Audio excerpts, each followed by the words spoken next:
later Oh, on. that's good. Uh, Can I just in tell I us a short story before you start?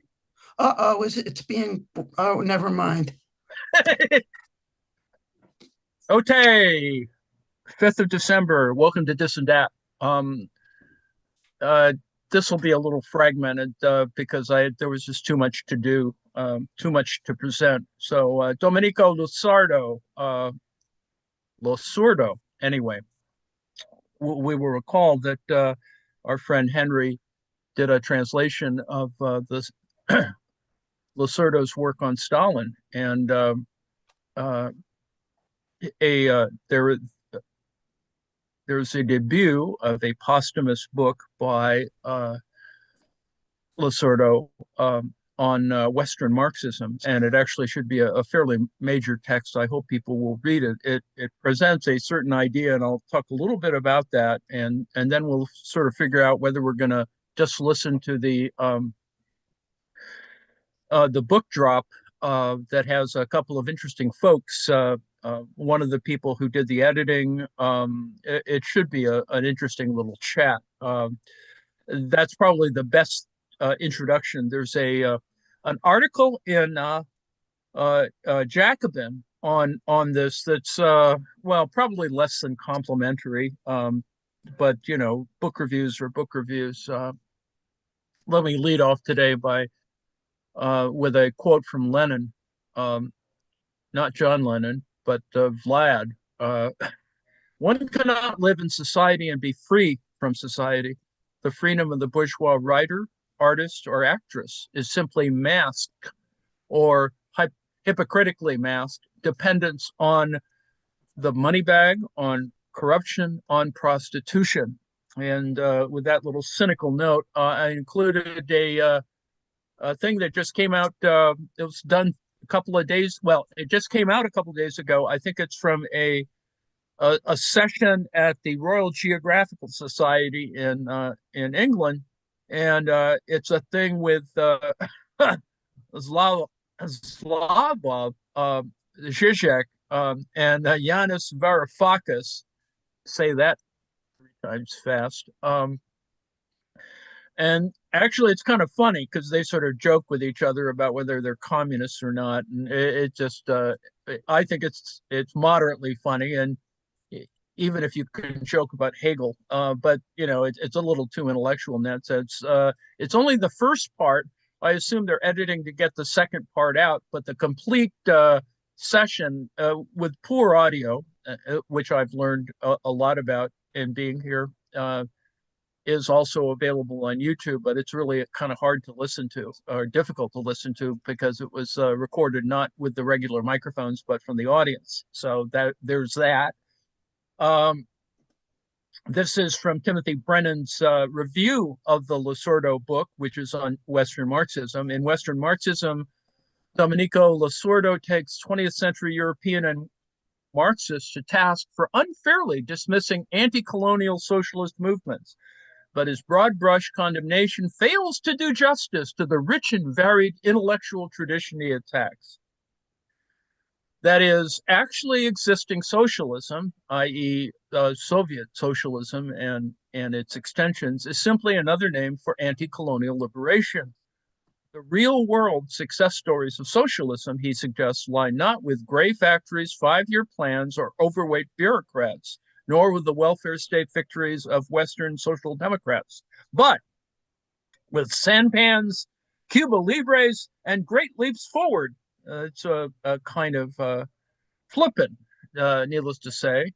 For him, socialism, however, unexpectedly actualized itself in the national independence movements. As Deng Xiaoping succinctly put it, deviate from socialism and China will inevitably regress to semi-feudalism and semi-colonialism. Losurdo's provocative central contention, pressed vigorously throughout the book, is that the thinkers of Western Marxism never understood this development and consequently have been dismissive of or downright hostile to anti-colonial socialist movements. And without over, and then there's a little note that I made. One of the editors noted that the CIA has a certain enthusiasm for French theory, which is really interesting, only in a different way. But that's for another thing. So that's a review in Jacobin. It's much longer and is a little too chatty for my taste, but that's kind of what that is. We'll look at in a moment Radhika Desai from yesterday, John Bellamy Foster, who's the editor in chief at a monthly review, and Gabriel Rockhill is one of the editors and translators on Losurdo's new book, Domenico Losurdo, Western Marxism: How It Was Born, How It Died, and How It Can Be Reborn. Um, and uh, let's see, uh, there's a there's an appendix B, and that's translated by some other folks. There's a shorter piece on how Western Marxism was born and how it died. I don't know if I'll read a little bit of that. It's a lecture from 2007 on the same topic. Um, it's a little too chatty on the one hand because it is sort of addressing specific topics within Italian communism. But the point is, of course, to support the idea of anti-imperial or anti-colonial socialist movements, which, when you look at the breadth of Losurdo's work, a lot of his fights are kind of inside baseball, as it were. That is, the internecine struggles among various socialist and communist parties in Italy. But the fact is, it's still a vital topic, and certainly was important in the context of post-war post-war socialist history, in the sense that the Italian socialism went all kinds of places. I mean, you had strongholds of Italian communism. Um, you have what is currently happening, sort of right-wing reaction and craziness. But in between that, you have other kinds of, the terrorist stuff. The what's his name, John Paul Getty's kid being kidnapped, Aldo Moro, a bunch of other stuff that goes on, and pretty radical stuff in the context of the history of radicalism in Italy. And I think it's probably a worthwhile read just to have a reasonable background, because I don't think a lot of people have good backgrounds in reading on the history of post-war Italian socialism. But it explains a lot. It's really actually quite helpful if you're trying to figure out stuff. You sort of see, okay, well, here's a productivist argument. Here's a one that believes fully in a kind of Maoist approach. And in fact, by the end, you may get an impression that Losurdo was a kind of Maoist, which is quite fascinating in its own kind of way. That is the need to have um, revolutionary activity in the context of being anti-colonial, and that anti-colonialism still applies. It still will apply. I think the current state of sort of resource extraction, global resource extraction, is actually coming to the fore again, and I think we're going to see at least some resistance to that. Now, it's not that Losurdo is a Maoist of any kind, but I think that he tries to stick with a continuing, through line in terms of radical behavior and activity. So that's kind of that. I won't bore you with the reading of this whole business here, although I may do that eventually. It is a discussion of, there's uh, uh, it is an analysis that is global. It is one that kind of addresses a whole variety of things. That is, the perception, for example. It's interesting to see how the country that emerged from the October Revolution continued to be perceived by African Americans. Thanks to the activity of the Communist Party of the United States, they were beginning to acquire something that the white supremacist regime had stubbornly denied them: a culture that goes far beyond the elementary education traditionally given to those who were destined to do servile work in the service of the master race. This is the This is the shaft of the spear of eradicating the Department of Education in the United States. Now, in Communist Party schools in the northern United States or in Moscow schools, blacks devoted themselves to studying economics, politics, and world history. They also used these disciplines to understand why they'd been dealt such a harsh fate in a country that considers itself the refuge of freedom. Among those who attended such schools, a profound change was taking place. Their insolence, reprimanded by the regime of white supremacy, is in reality their previously suppressed and downtrodden self-esteem. A black woman delegate at the International Congress of Women Against War and Fascism, held in Paris in 1934, was extremely impressed by the relations of equality and fraternity that emerged. Excuse me, regardless of the differences of language and race in this initiative promoted by the communists. It was heaven on earth. Those who managed to get to Moscow, observed a contemporary U.S. historian, experienced a sense of freedom unheard of in the South. A black man fell in love with a white Soviet citizen and married her, although he could not take her with him when he returned home, knowing full well what fate awaited those in the South who were guilty of miscegenation and racial degeneration. And yet, even where the regime of white supremacy raged, a new climate was spreading. The Soviet Union and Stalin, especially, were looked upon with hope as the quote unquote new Lincoln, who this time would put a complete end to the enslavement of blacks, the oppression, the brutalization, the humiliation, the violence, and the lynchings that they were continuing to suffer. These hopes were not completely disappointed. Let us think of the time when an element of a regime of white supremacy comes to an end and the circumstances in which it happens. I just wanted to give you a flavor of, what Losurdo was sort of thinking about. Now, I added on, and this is a little tedious, and you don't feel like you actually have to look at it. I uploaded yesterday, I think I did it by mistake, but a complete copy of Domenico Losurdo's Western Marxism. It's in our Discord, but the idea here is there's a fellow by the name of Daniel Tutt who runs a little study group. It's it's another one of stuff like what I do here is Yammer, but it's in multiple parts, and so there is a study group's set of videos that covers the entire text, which you may find maybe more useful than plowing through the thing itself. And then it concludes with a little interview and discussion with Gabriel Rockhill, who will be in the tape that I'll show in a moment. There's other little things that I just have come across that are interesting issues, sort of related to this, only because I began this little page with Zizek, and it's though why read Zizek? I do think that Zizek is important to read.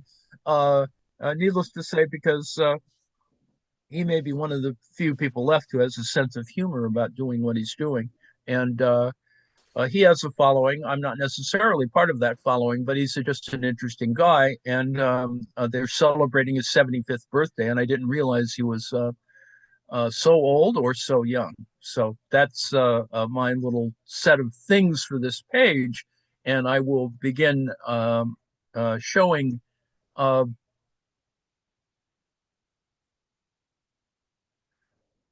without going into the long joke stuff on Zizek being pro-Trump and all that sort of stuff.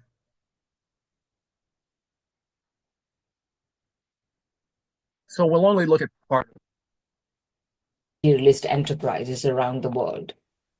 Given that Marxism has been the intellectually most vital core of left politics the world over for the last century and a half, it is not surprising to learn, as we do from Losurdo's Western Marxism, that a goodly part of the malaise of Marxism emerges from the theoretical mistakes, malaise of the left emerges from the theoretical mistakes, deviations, confusions, hypocrisies, and above all, de-radicalizing obfuscations of one part of world Marxism, namely Western Marxism. If you agree with me that the chief symptom of the decay and disarray of Western Marxism is the fundamental confusion about imperialism, which has made it unable to mount a coherent opposition to the ongoing wars in Ukraine, the genocide in Palestine, and wars elsewhere, which has made them unable to name Western capitalist, imperialist, neoliberal, financialized capitalist classes as the culprits, and has them scurrying around to find evidence of alleged Russian and Chinese imperialism comparable to that of the West instead. And if you're looking for more intellectual ammunition to make your case, you couldn't read a better book than Losurdo's Western Marxism. Losurdo is quite aware of the occasion of his book. He says at a critical point in the argument, and I'm quoting now, we need to not lose sight of the anti-colonialist revolution, mostly led by communist parties, that was the main feature of the 20th century, and the unfortunate project of rolling back the anti-colonialist revolution, which is at the center of the so-called neoconservative revolution and of US foreign policy. Born in the horrors of the carnage of the First World War, Western Marxism has shown itself unable to understand and oppose the large-scale war that looms on the horizon. And he was writing this in 2017, or at least was published, the Italian version was published in 2017. He was clearly referring to very much our times. And he continues, the last sentence is, this is the death certificate of Western Marxism, and it is so apt. Well, of course, Losurdo hangs his critique of Western Marxism on the version delineated by Perry Anderson's 1976 work on the subject. He also traces the origin of key distinctions on which Anderson's delineation rested, the association of Western Marxism with political defeat, to Merleau-Ponty, who first noted how the Marxism of the East was much more concerned about anti-colonial revolutions rather than working class ones, and with the task of building an economy through statist means, rather than with the task of politically emancipating the working class from an oppressive state on the basis of a economy powerfully developed by capitalism itself. In Merleau-Ponty, this description was a neutral one. In valuing Western Marxism positively and Eastern Marxism in unremittingly negative terms, Anderson was following instead Max Horkheimer. It was he who indicted Soviet communism with having abandoned the abolition of the state to concentrate on the problem of the accelerated development of industrially backward fatherland. That was also a quote. Finally, Losurdo also contests Anderson's dating of the schism between Western and Eastern Marxism. It does not date, he says, as Anderson claims, in the stifling intellectual atmosphere allegedly generated by Stalinism. It was also present in 1917, though not, Losurdo clarifies, in 1914, when, quote, a tragedy that had been occurring for a long time in the colonies spread to Europe. Rather, Losurdo continues, it was October 1917, that is the revolution, that brought hope for the end of this tragedy to the colonies, and this is where he locates the origin of this bifurcation of Marxisms. But above all, Losurdo points out that in complacently valuing Western Marxism over a disparaged Eastern Marxism, Anderson was engaged in a most un-Marxist of intellectual moves, a theoretical advance unconnected with historical realities. This left many questions unanswered, and Losurdo listed them in a fine little rant, and here he goes. What philosophical theory and what political line had made possible this great new victory of the anti-colonial revolution, which followed that in China in 1949 and that in Cuba 10 years later? Why did this revolution continue to be guided by the communist movement? What relation was there between this revolution and the cause of a post-capitalist world? Was the struggle for national independence definitely over in China, Cuba, and Vietnam? Or did a new phase open under the banner of economic and technological development? On what then should relations of production be modeled? Without such questions, the failure to realize the initial expectations and hopes of the October Revolution, that is, if you don't ask these questions, then the initial expectations and hopes of the October Revolution end up as the unambiguous result of theoretical and political degeneration, which is then attributed to Eastern Marxism. Once this schism occurs, of course, a number of contrasts come to characterize Eastern and Western Marxism, where Western Marxism privileges the agency of the working classes alone, or rather one might qualify here the working classes of the West alone. Eastern Marxism saw in both the working classes the world over and the nations and states struggling for independence and development as the agents of socialism. Whereas Western Marxism tended to look forward to the abolition of the economy as such, and I'm quoting Losurdo quoting somebody else, Eastern Marxism was tasked by history with building and advancing economies. One might add here that the very notion that something called the economy might be abolished in itself, as I've argued extensively elsewhere, is the result of the fateful intellectual compromise, in Bukharin's word, a policy of theoretical reconciliation, that most Marxists of the turn of the 19th and 20th century made with the neoclassical economics that they should have fought tooth and nail. This gave them a Marxism that was without contradictions, and therefore, if it was without contradictions, then imperialism could not possibly arise from the contradictions of capitalism. And capitalism is believed to have no contradictions, and imperialism is believed not to be connected with capitalism in some currents of Western Marxism. And of course, there is this belief of in those currents of in capitalism's Promethean productivity, which is a particularly dangerous assumption today. But to continue with the contrast, however, where Western Marxists tend to believe in these Promethean productive capacities of capitalism, although this is not how Losurdo puts it, and are quite happy to equate science with domination, Eastern Marxism is eager to both advance and employ science in its own project of emancipation. Of course, this contrast tends to ignore Marx's very clear recognition that while capitalism does advance the forces of production, and therefore of science and technology, it does so brutally and chaotically, whereas socialism could be expected to do it in a benign and planned fashion. Whereas Western Marxism was perhaps tinged with Judeo-Christian messianism, Eastern Marxism is seen as more pragmatic, looking forward not so much to the abolition of work as to its development and refinement. Whereas Western Marxism remained preoccupied with individual dimensions of inequality and oppression, Eastern Marxism tended to look for and seek the evaluation not just of individuals, the emancipation not just of individuals, but of society. These contrasts between Western and Eastern Marxism, in addition to the anti-colonial and the addition of the anti-colonial struggle to the workers' struggle for emancipation, are documented richly by Losurdo, who weaves his story with strands of a profoundly intellectual and political history. He takes us through the key themes and thinkers of Western Marxism, opposing their limited and distorted views to those of the leaders and thinkers of key socialist revolutions to date. And the result is a fascinating story with very interesting twists and turns. He notes, for example, on page 78, how France had become a colony of the Third Reich. This makes us ponder the current situation of the countries of Europe, where it is once again dominated by foreign powers, this time the United States. And this reminds one of Lenin's imperialism, in which Lenin not only mentions this possibility, but also points out that with the division of the world among powers having been accomplished, one can only look forward to the struggles for its redivision and repartition among the various powers, a process that does not necessarily exclude the domination of other capitalist powers. A critically important point noted and worked in a variety of ways by Losurdo is that the anti-colonial movement is not merely about the wars that were often necessary to throw off the colonial yoke.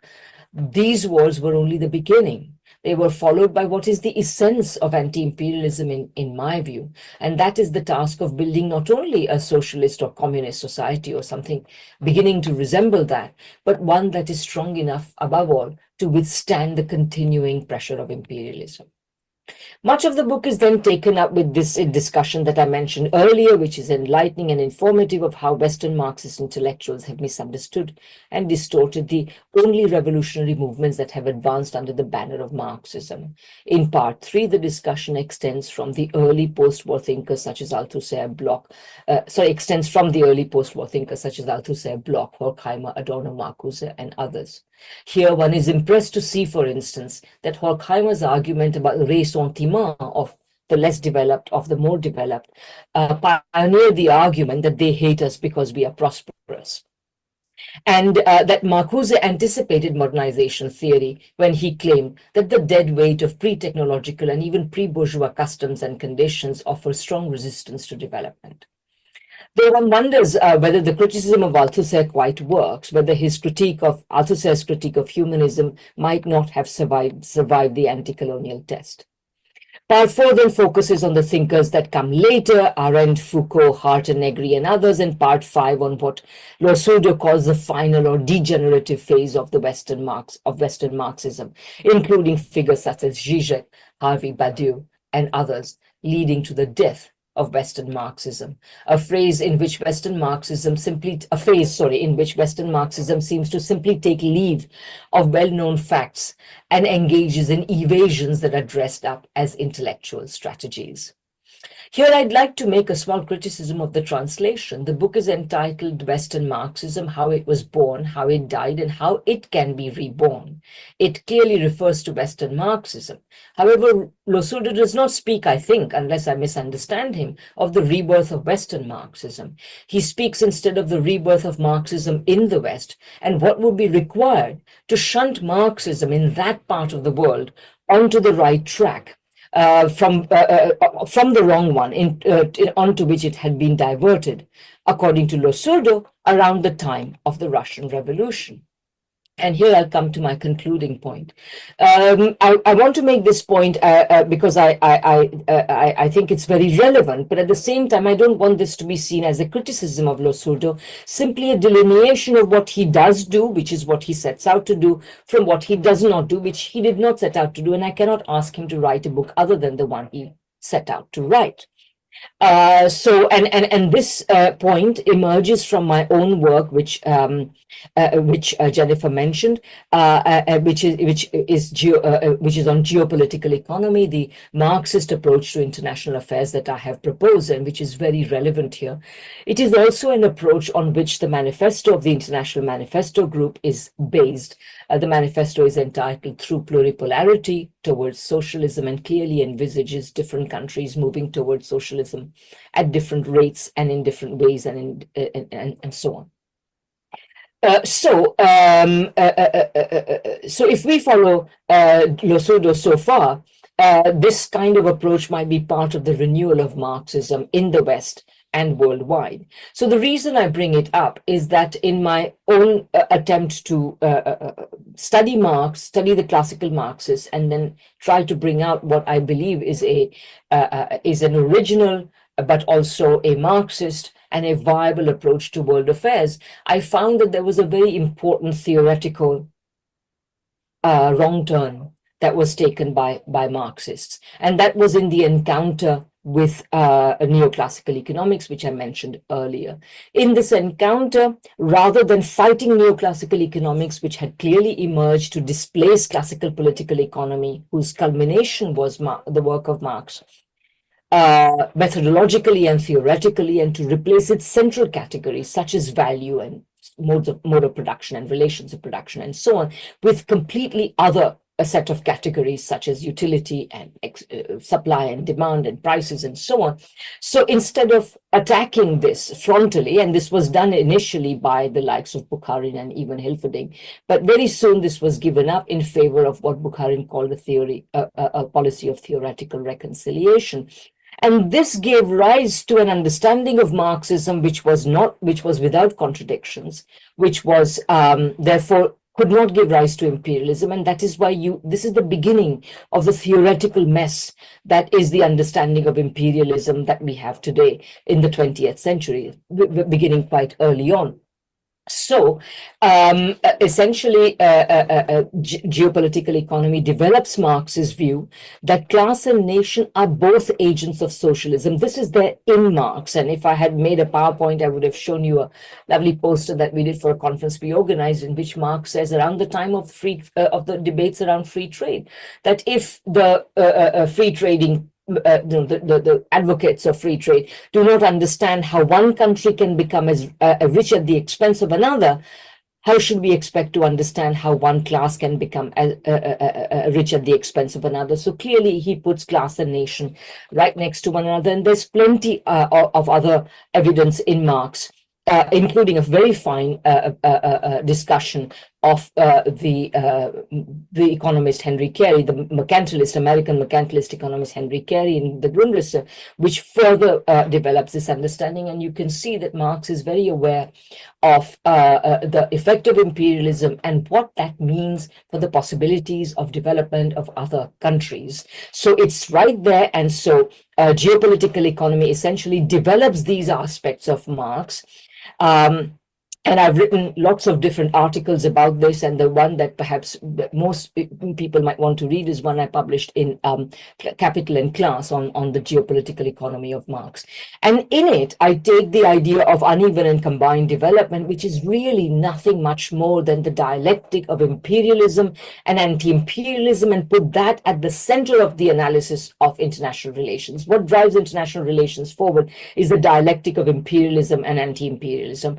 Imperialism is necessary to capitalism, so you cannot possibly have a route to socialism that excludes anti-imperialist revolutions. So I could go on, but I won't for now, in the interest of time, and I'll maybe bring in some other points which are there in Losurdo, which we might perhaps reinterpret or certainly point out the limitations of. But on the whole, I would say that this work is absolutely central to understanding the world from the point of view of geopolitical economy, from the point of view of a Marxist understanding of world affairs, and therefore from the point of view of understanding why Western Marxism cannot get to grips with the current crisis in theoretically relevant terms. Thank you very much.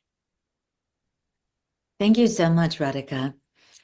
I'm going to, now we're going to hear from John Bellamy Foster. John is the editor of Monthly Review, the most important socialist magazine in the US, and he is a professor of sociology at the University of Oregon. We recently had the honor of hosting a discussion about his most recent book, The Dialectics of Ecology, Socialism and Nature. His many other important publications on political economy and ecology include The Return of Nature, The Robbery of Nature, written with Brett Clark, Marx's Ecology, Materialism and Nature, The Great Financial Crisis, written with Fred Magdoff, The Ecological Rift, authored with Brett Clark and Richard York, and The Theory of Monopoly Capitalism, an elaboration of Marxian political economy. John, I'll turn it to you. Hello, I'm glad to be here. The Critical Theory Workshop is a very important institution. I wanted to start off by indicating that there is a problem with the term Western Marxism, and we need to put that on the table. I mean, the term was introduced by Merleau-Ponty, and then Perry Anderson's very famous 1976 book on contribution to the analysis of Western considerations on Western Marxism was really quite crucial in defining it.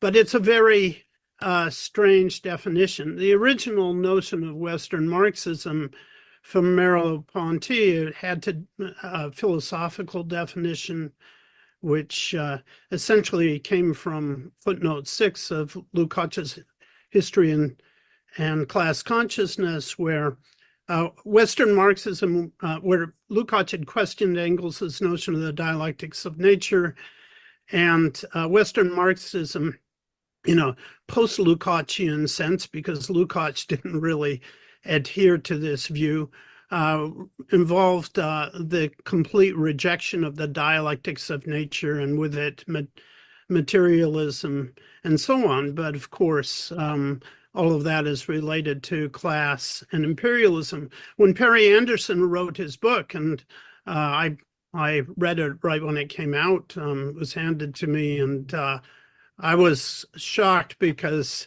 he defined a certain kind of continental Marxism as Western Marxism, and systematically excluded not only Marxism in the rest of the world, but also much of Marxism in the West, including the Marxist historians in Britain, the entire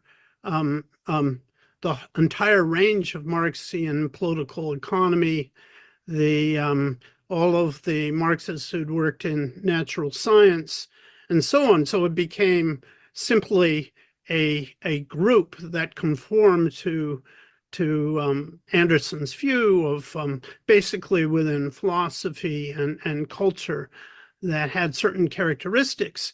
And we should critique this tradition, but we have to understand, and I think Losurdo really understood, although it did not deal with this clearly enough in his book, that this is not to be confused with all Marxism in the West. It had Western Marxism as we speak of it, and we need to be precise, had certain characteristics and involved a certain set of thinkers.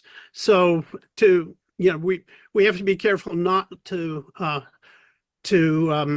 conform too much to, say, Perry Anderson's definition of Marxism on the West, or we run into a big trap. I basically think there are ways of defining it, but we can say that Western Marxism is Eurocentric Marxism. And I tend to see it not exactly in the way that Losurdo does, or the way he presents it in this particular book, as Western Marxism versus Eastern Marxism, which is a kind of a troublesome split too.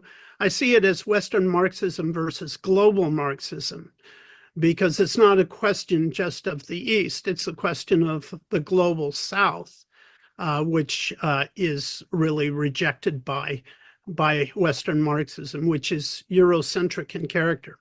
Anyway, that's just a prefatory remark. I wanted to actually concentrate on just one sentence, one short sentence in Losurdo's book as kind of a key to how to approach this. He says on page 105 in his book, the idealistic regression was at the same time a Eurocentric regression. So what he's, and by idealist regression, the Losurdo mainly had in mind the retreat from class. But the idealist regression is at the same time a Eurocentric regression. We have to understand how these two terms that he uses to define Western Marxism, and here he's speaking particularly of Althusser, but I think it applies to Western Marxism as a whole. How is it that idealism, a tendency towards idealism, and a tendency to Eurocentrism are related to each other, or are dialectically connected to each other? Now, if we look at the idealist regression, as I said, Losurdo sees it mainly as a retreat from class and from a political economic critique.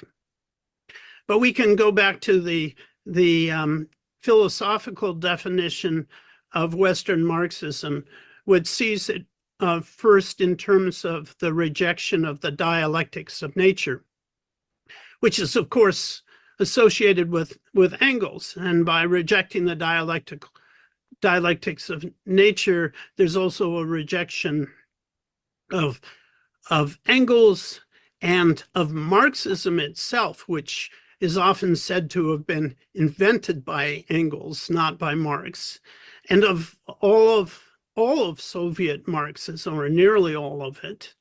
And and to reject the dialectics of nature is basically to reject materialism.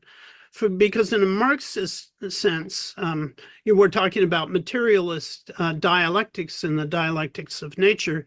If you reject a dialectical approach to nature, then or a materialist dialectics, all you have left in terms of materialism is mechanistic materialism, in sort of a positivist approach, or you have materialism simply being economics, which is really an empty conception in itself.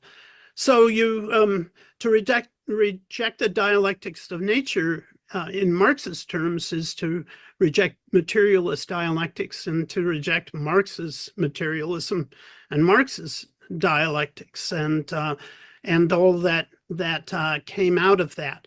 And that's really crucial. So and by doing that, by rejecting the dialectics of nature, which is critical to this whole tradition of Western Marxism, to the philosophical aspect, you end up rejecting the greater part of Marxism, certainly all of Soviet Marxism, but actually the most critical elements of Marx and Engels's thought, and any relation to nature, to science, to human beings as the self-mediating beings of nature. You're left with a dialectics as a mere identical subject-object, and a constant circle of reification where you can't, where you deal with reification constantly, but you can never get down to the material relations because you've actually vacated that from your analysis. All meaningful analysis of production involves not only the materialist conception of history, but materialist conception of nature. We have to understand it in those terms. So all of that gets eliminated, and in this idealist regression, and of course, then it reinforces a retreat from class itself. Now, in terms of the Eurocentric regression, Losurdo definitely has imperialism in mind, but the use of Eurocentric here is very important. He doesn't define Eurocentrism, and it's normally not defined, which creates a problem, because naturally there is a certain kind of ethnocentrism in any culture, in any cultural tradition. So Europeans are going to have a European ethnocentrism pretty much from birth, just like any other culture. And we hopefully become more universalist as we broaden our perspective. But ethnocentrism is not the same thing as Eurocentrism. Eurocentrism is a form of culturalism, as is the primary form of culturalism, really, as Radhika was talking about. The best way to understand it is in terms of Max Weber's Introduction to the Sociology of Religion, which is usually published in the front of the Protestant Ethic and the Spirit of Capitalism. And Weber says that Europe is the only universal culture. There are other cultures in the world, but they are particular cultures. Only Europe is the universal culture. And so all other cultures, while they may retain some of their particular aspects, have to eventually follow the European culture, which also defines modernity and so on. That's the characteristic of Eurocentrism, and it's the cultural ideology of Western imperialism. So to say that there's a Eurocentric regression is to talk about how imperialism is disregarded in Western Marxism. Losurdo doesn't really come up with a lot of examples of, very few examples of the Western Marxists actually directly rejecting imperialism.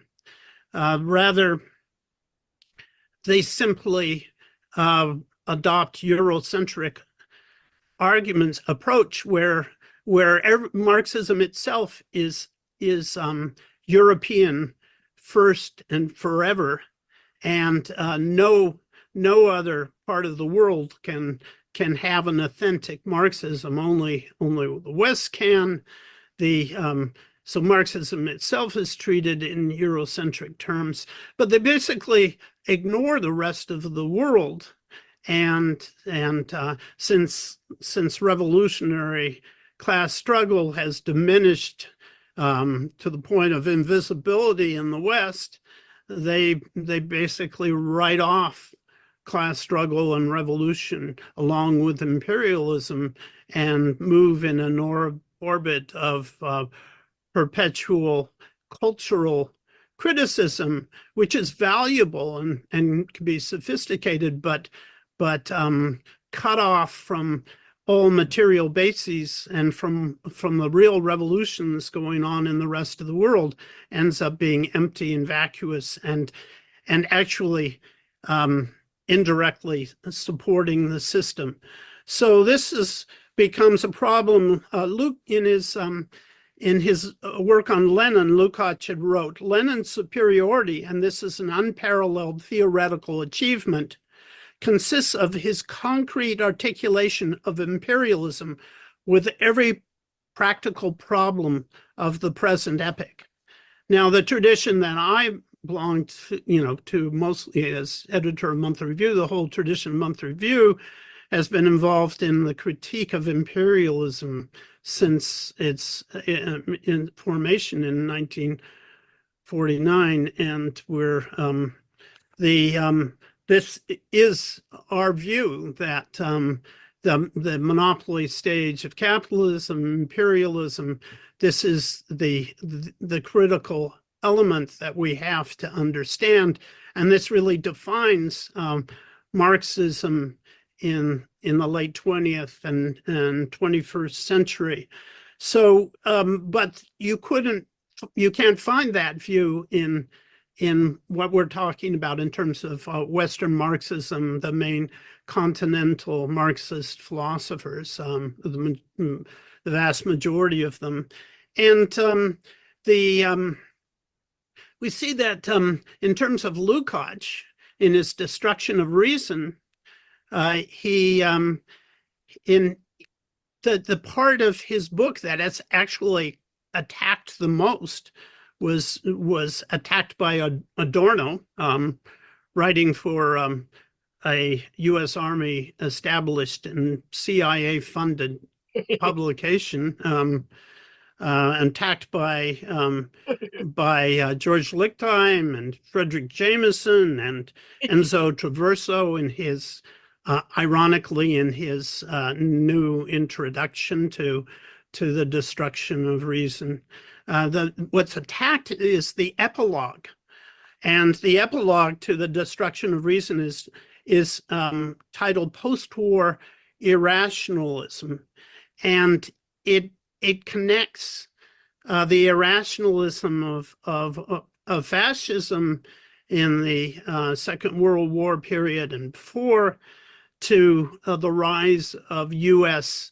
hegemony, U.S. imperialism, and shows the relationship between those. He was writing during the Korean War, and Western Marxists to this day consider that to be Lukács's greatest sin, is writing that epilogue that directly criticized the post-war left and the thinkers that we're talking about for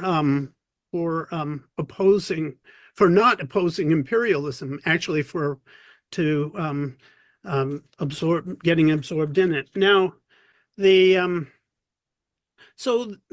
think that if we put these two parts together, the idealist regression and the Eurocentric regression, understanding that the idealist regression involves the abandonment of Marx's fundamental materialist ontology and everything that came out of that, and the Eurocentric regression, and in which means centering on Europe and neglecting, either benignly neglecting or overtly neglecting imperialism. We have the basic characteristics of Western Marxism as I think Losurdo understood. I have some problem with his criticism of Ernst Bloch and Herbert Marcuse. I think that Losurdo overreaches himself in a couple of places. He criticizes Bloch for not writing about imperialism, and but every scholar draws certain lines around their work. The question is, did Bloch approach things in such a way that he basically fits within this Western Marxist definition? I think that Bloch breaks out of it. For one thing, Bloch, along with Bertolt Brecht, they chose to live in East Germany, where Adorno and Horkheimer were invited back by the U.S. occupying forces to live in West Germany, and were funded by the U.S. authority initially, and that creates a very different dynamic. Bloch was very much a defender of dialectical materialism or materialist dialectics, which puts him on the other side primarily in this division, even though he didn't write about imperialism. So I would, Alfred Schmidt, who wrote his dissertation on the concept of nature in Marx under the supervision of Horkheimer and Adorno, mainly attacks Bloch and Brecht for following Marx in arguing for the reconciliation of nature and humanity, arguing instead that that's impossible. And I think that it's very important to understand that there was a big division there, with Bloch defending a materialist dialectics and bringing to it a whole longer tradition in various ways. The other thing is Marcuse, that I understand and I agree with some of the criticisms of Marcuse, but I think Losurdo overplays his hand a little bit there, because Marcuse actually did critique imperialism significantly, and Losurdo points that out. So that puts Marcuse in a very different place. He also didn't go back to West Germany. He stayed in the United States and wrote a really powerful defense of Paul Baran's critique of imperialism, and wrote about imperialism extensively. So I don't see him on that criterion as being in the same place as the others, although I do think that there are a lot of places where Marcuse falls into traps, particularly the idealist regression, if not as much the Eurocentric digression. So these are just the various thoughts.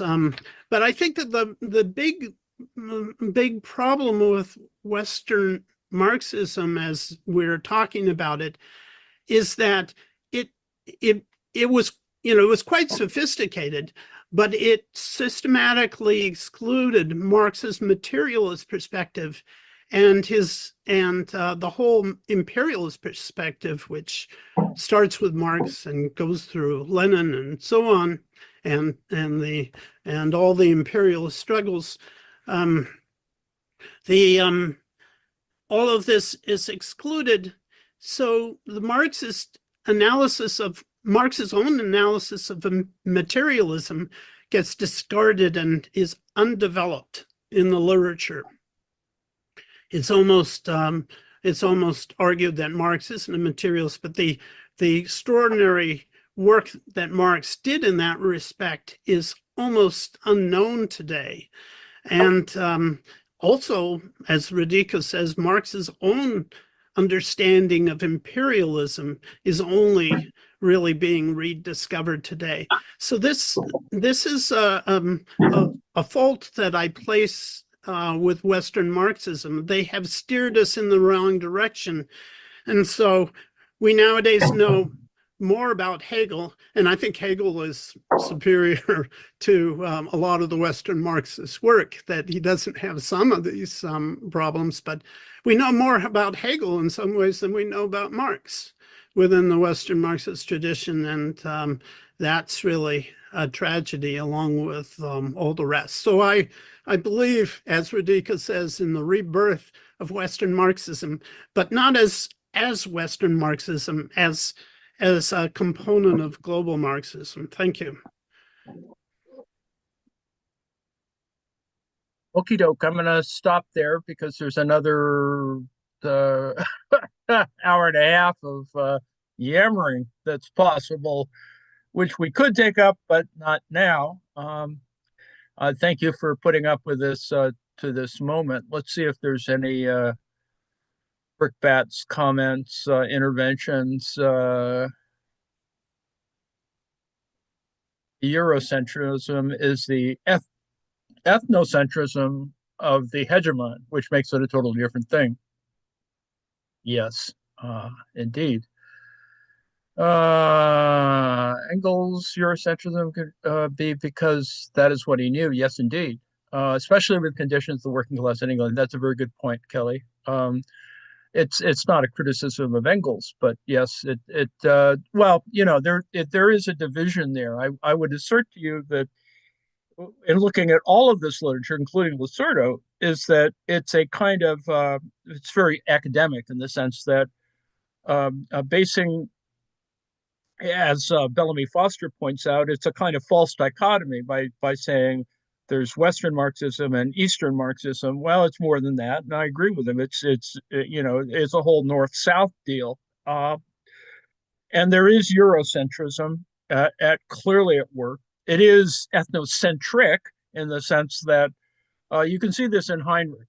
You know, Heinrich just talks and, you know, it's all German, and that's fine. He makes incredibly important points, particularly about the value form, et cetera, et cetera. But it is a kind of blinkered in the sense that, you know, there's a lot of other stuff going on. On the other hand, there is a lot of sort of professional managerial class Marxism running around, and it's unfortunate, but it's sort of there. And you could say that it drives a lot of things, and with all due respect, you know, it is a kind of misreading of certain things, even though it is a correct thing ultimately. That is, for example, look at the recent struggles of Gaza and Palestine. You could say that it is symptomatic of a much larger discourse on the Eurocentrism that exists within Israel. There's a whole nother thing there, but it exists elsewhere. I mean, I think that you could say that same divide exists in Mexico, for example. Those people who are quote unquote more Hispanic than Chicano, and that's all problematic for all of the usual reasons. And so those kinds of divisions exist, but they exist in, you know, in the United States. It's this kind of weird kind of WASP second second generation emigre thing that is kind of taken over sort of so-called populist discourse. Very problematic because it's intolerably ignorant. You know, the white blah blah blah. You know, so much so that, and to me, the classic example is to try and create, just because it's useful from a critical point of view, is you know, a white studies course, for example, in a university. So that's part of that. Darn cat keeps walking on the magic keyboard. Yes, exactly, Kelly. I didn't even get to your thing there. And Mexico has its share of Euro, that is German immigration influence as well. That division goes all the way down through South America. That is the difference between those emigres who are, you know, perfectly fluent in Spanish and Portuguese, but they kind of serve as a kind of Eurocentric class structure in and of itself. So that's another thing. Anything else? No. All right. I've gone over my time, but I hope that people got something out of this. As I said, let's if there aren't any further interventions and commentary, I will stop share and